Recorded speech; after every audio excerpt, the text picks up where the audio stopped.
In today's video, I'm going to teach you how to use layers in Bluebeam. If you've ever struggled to keep your markups and annotations organized in a busy PDF, layers are your best friend. They let you separate different types of content so you can work cleanly, stay consistent, and quickly focus on what matters.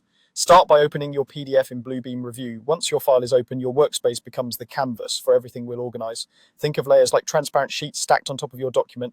Each sheet can hold a different category of markups or drawings, which keeps your file tidy and easy to manage as it grows. Next, open the Layers panel. You can do this by clicking the Layers icon or by going to the View menu, choosing Panels, and then selecting Layers. This panel is your control center for creating and organizing layers.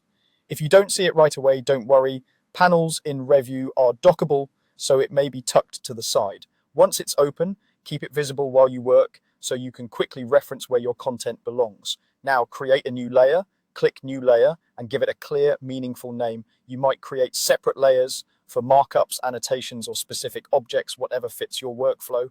Good naming conventions pay off, especially on large projects. For example, you might name layers by discipline, status, or task, like architectural markups, QC notes, or issue clouds. The goal is simple: make it obvious where each piece of information should live. As you begin adding content to the PDF, assign markups or drawings to the appropriate layers as you create them. This is the habit that keeps everything organized from the start. When placing a markup, check its properties and choose the correct layer so it lands in the right place immediately.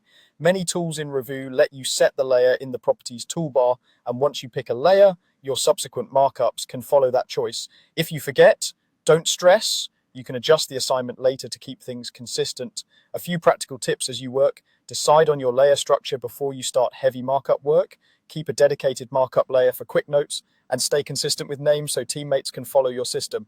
Layers help you reduce clutter, simplify reviews, and maintain a professional, organized PDF from the first markup to the final handoff. That's it. Simple steps, powerful results.